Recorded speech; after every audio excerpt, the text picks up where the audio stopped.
የእውነተኛ መርማሪ አይምሮ አለኝ ብለው ያስባሉ? እስኪ በእነዚህ አሳሳች እንቆቅልሾችን ፈትሸው። ከመጀመራችን በፊት ግን በዚህ ፈተና የትኛውን አገር ወክለው እየተወዳደሩ እንደሆነ በአስተያየት መስጫው ላይ ይጻፉ። እንቆቅልሽ 1 በሕይወት የሌለው ማን ነው? የመጀመሪያው ፈተና 3 አስከሬኖች ወደ አስከሬን ምርመራ ክፍል መጡ። ነገር ግን መርማሪው በቅርበት ሲመለከት አንድ በጣም የተሳሳተ ነገር እንዳለ አስተዋለ። በሕይወት የሌለው ማን ነው? መልሱን ለማግኘት 10 ሰከንድ ብቻ ነው ያለው። ስለዚህ በደንብ ትኩረት ይስጡ፣ ጊዜው እያለቀ ነው። የእንቆቅልሽ 1 መልስ በመካከላቸው ያለው ልጅ ነው። በደንብ ይመልከቱ። የሌሎቹ ሁለቱ ከአፋቸው እንፋሎት ይወጣል። ይህ ማለት አሁንም እየተነፈሱ ነው ማለት ነው። የዚህኛው ልጅ ግን አይወጣውም። ስለዚህ እርሱ በሕይወት የለም። እንቆቅልሽ 2 ስዕሉን ያበላሸው ማን ነው? ቀጣዩ ፈተና አንድ ሰዓሊ ለስዕል ኤግዚቢሽን እየተዘጋጀ ነበር። ነገር ግን ወደ ስቱዲዮው ሲመለስ ስዕሉ ተበላሽቶ አገኘው። 3 ሰዎች እዚያ ነበሩ። ስዕሉን ያበላሸው ማን ነው?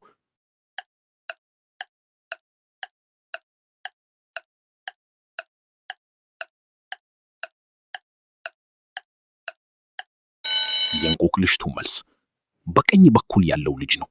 ፍንጩ በጫማው ላይ ያለው ቀለም ነው። ወለሉ ላይ ከፈሰሰው ቀለም ጋር አንድ አይነት ነው። እንዲሁም በቀጥታ ወደ እርሱ የሚወስዱ የእግር አሻራዎችን ማየት ይችላሉ። ይህም ስዕሉን ያበላሸው እርሱ መሆኑን ያሳያል። እንቆቅልሽ 3 በጣም ሞኝ የሆነ ያለው ማን ነው?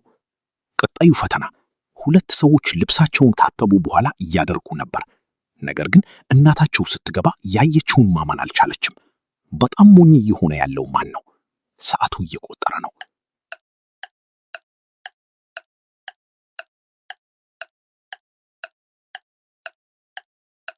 የእንቆቅልሽ 3 መልስ በግራ በኩል ያለው ልጅ ነው።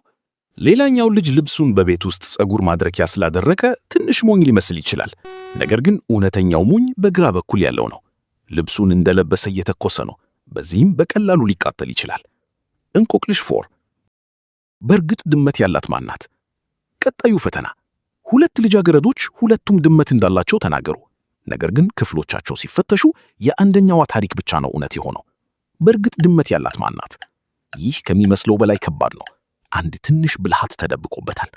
ጊዜው እየበረረ ነው። የእንቆቅልሽ 4 መልስ አዎ፣ ሁለተኛዋ ልጃገረድ ናት። በክፍሏ ውስጥ የድመት መብያ ሳህን ማየት ይችላሉ። እንዲሁም የድመቷ ጭራ ጫፍ ከምሽት መደርደሪያው በስተጀርባ ብቅ ብሏል። እንቆቅልሽ 5 የሞተው ሰው የትኛው ነው? ቀጣዩ ፈተና የምድር ውስጥ ባቡር ጉዞ መጀመሪያ ላይ የተለመደ ይመስል ነበር። ነገር ግን በኋላ ላይ ሰዎች በአንድ ተሳፋሪ ላይ በጣም የተሳሳተ ነገር አስተዋሉ። የሞተው ሰው የትኛው ነው? መርማሪ ሆይ ይህንን መፍታት ትችላለህ። ጊዜው እያለቀ ነው። የእንቆቅልሽ 5 መልስ በግራ በኩል ያለው ሰው ነው። ፍንጩ በዙሪያው የሚበሩት ዝንቦች ናቸው። ይህ ማለት እርሱ ሞቷል ማለት ነው። እንቆቅልሽ 6 ያመለጠውን እስረኛ ፈልግ። ቀጣዩ ፈተና አውሮፕላኑ ለመነሳት ተዘጋጅቶ ነበር።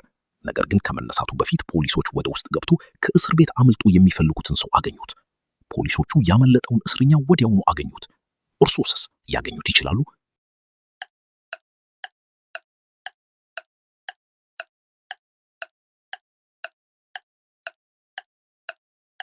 የእንቆቅልሽ 6 መልስ በመካከላቸው ያለው ሰው ነው። ፍንጩ አሁንም በእጆቹ ላይ የተንጠለጠለው የተሰበረው ካቴና ነው። ወዳጄ በደንብ ብትደብቀው ይሻል ነበር። ለዛሬ የመጨረሻው ፈተናችን ይህ ነበር። ስላያችሁ አመሰግናለሁ። ሰብስክራይብ ያድርጉ፣ ላይክ ያድርጉ እና ዛሬ ስንት እንቆቅልሾችን እንደፈቱ በአስተያየት መስጫው ላይ ያሳውቁን።